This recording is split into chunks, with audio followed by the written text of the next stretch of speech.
Hey everyone, welcome back to a solo episode of the Calling Home podcast. I'm your host, Whitney Goodman, and today we are going to be diving into a huge social media debate that I have been seeing, and I wanted to tackle it in a solo podcast episode. So let's dive into a question that might make you pause and reflect. So here's the question. When someone is giving birth, who do you think should be in the delivery room? Take a moment to consider your immediate response. Think about what family members should be in attendance. Should it just be the spouse?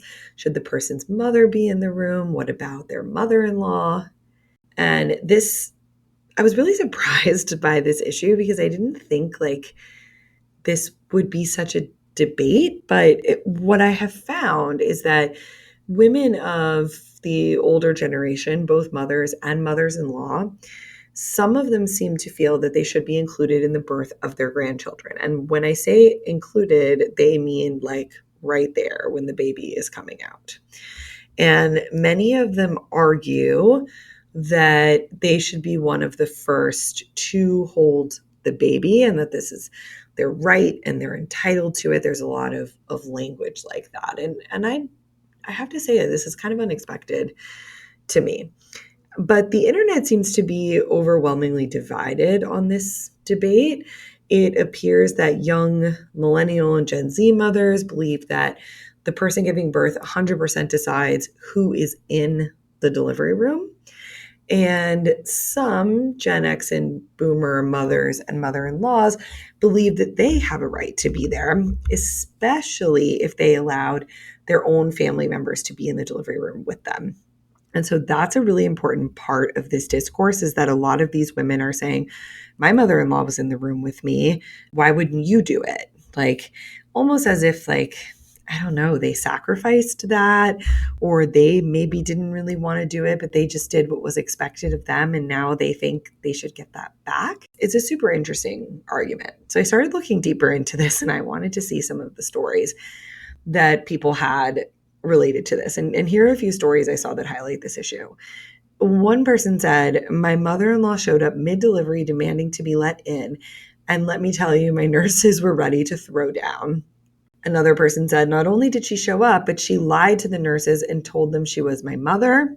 A mother-in-law at the hospital put up a stink about leaving when it came time for pushing and then popped in twice to make sure we didn't, quote unquote, forget about her.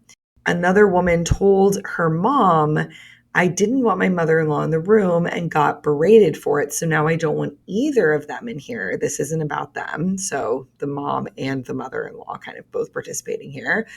Somebody else said, my mother-in-law threw a huge tantrum while I was in labor and still refuses to speak to my mom because I allowed her, my own mother, in the delivery room.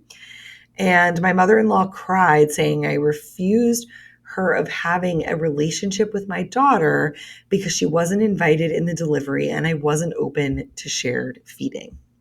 So you can see there's some pretty interesting dynamics and stories happening here. And I want to say, the reality is, of course, that every family is different. Some people don't want the child's father or other parent in the room if that relationship is strained. Others do not want to have their own mothers there and would prefer to have their partner, a friend, or another family member. And some women even choose to give birth by themselves. I've seen a lot of very rigid takes online that are only the partner should be in the room or a mother-in-law should never be there.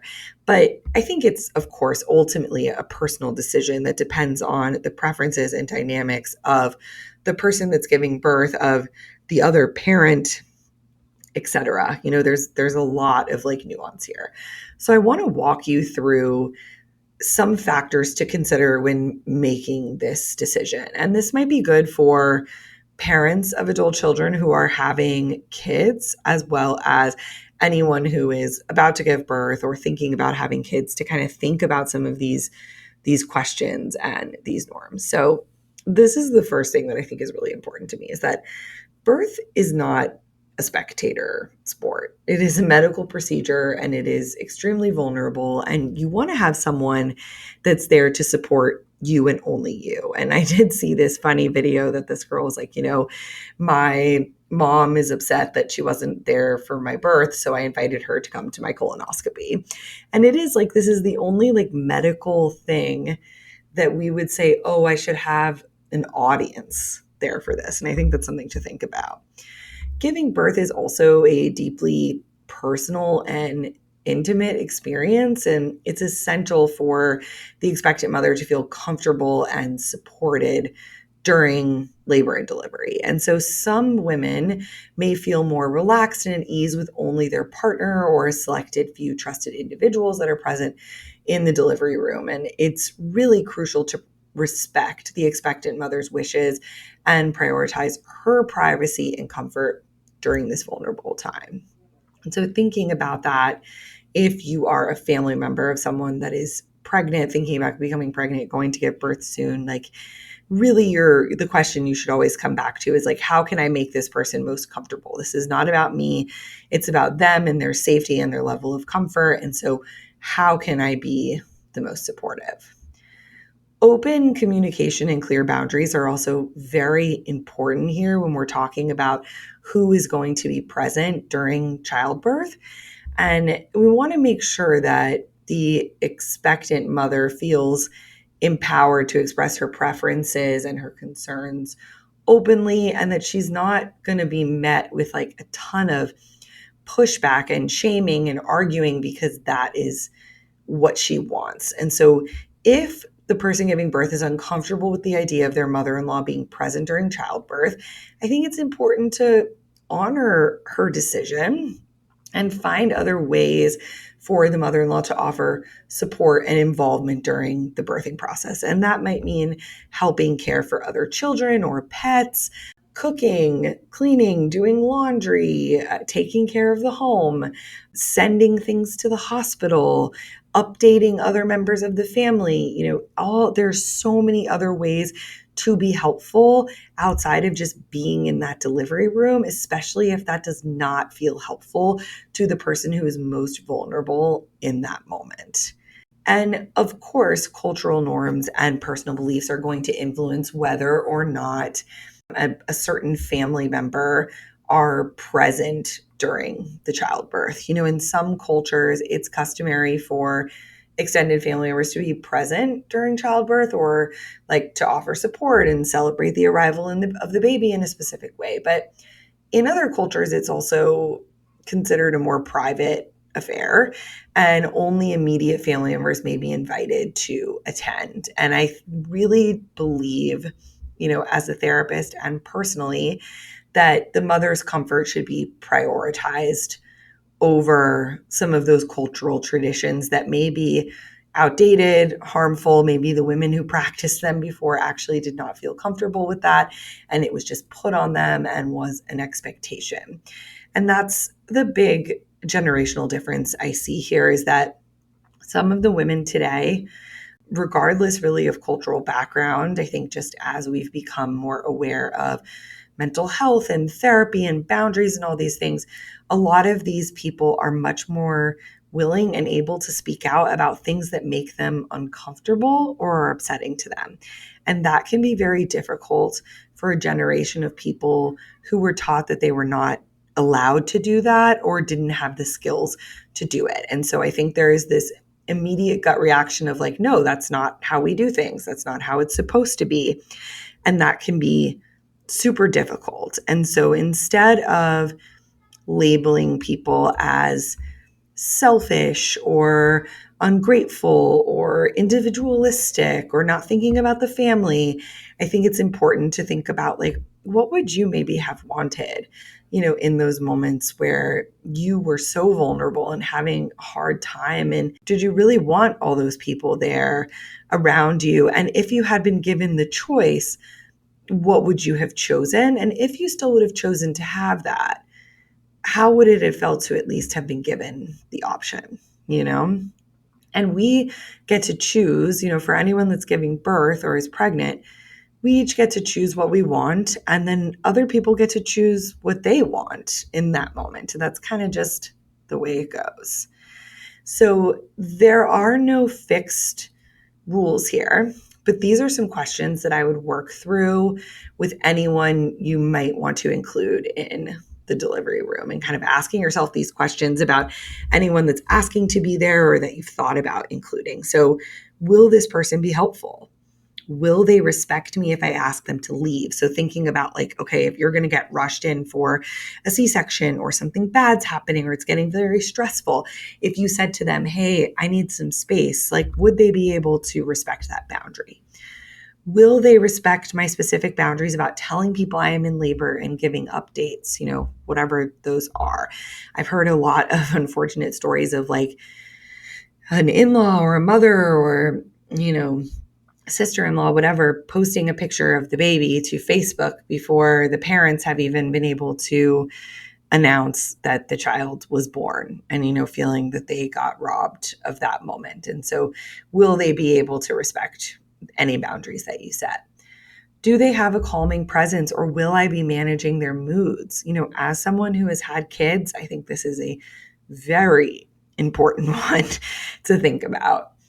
Will they respect my medical decisions throughout the process? If you're going to have someone in there that's continuously giving you feedback and opinions and advice, like, is that going to be stressful for you, or will it be helpful?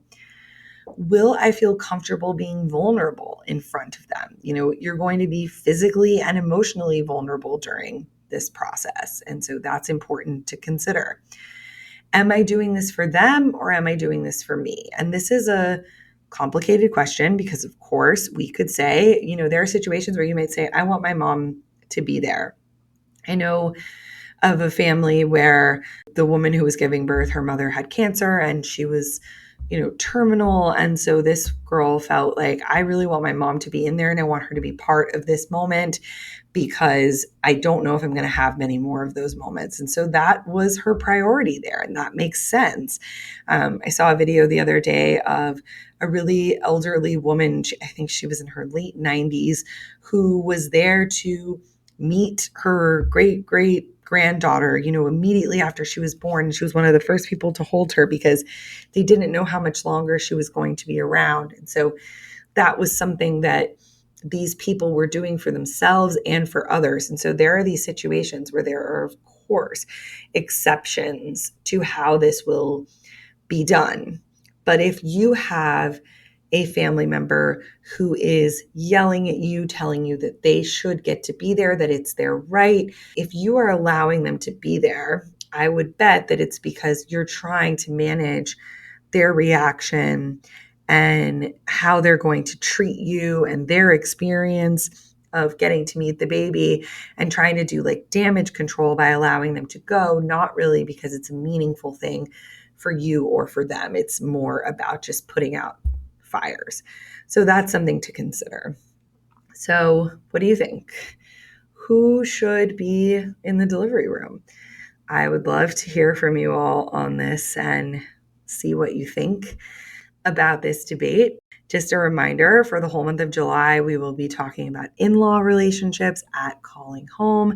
You can visit www.callinghome.co, that's callinghome.co, to access all of our resources about in-law relationships. We have videos, worksheets, scripts, articles, podcast episodes, and also groups every Wednesday and 2 Thursdays a month, where you can connect with other family cycle breakers who are dealing with ending patterns of generational dysfunction just like you are. Thank you all, as always, for listening to this podcast. Please don't forget to subscribe and leave us a review. That is what helps keep this podcast going and helps other people find it. I can't wait to see you guys again next week. Thanks. Bye.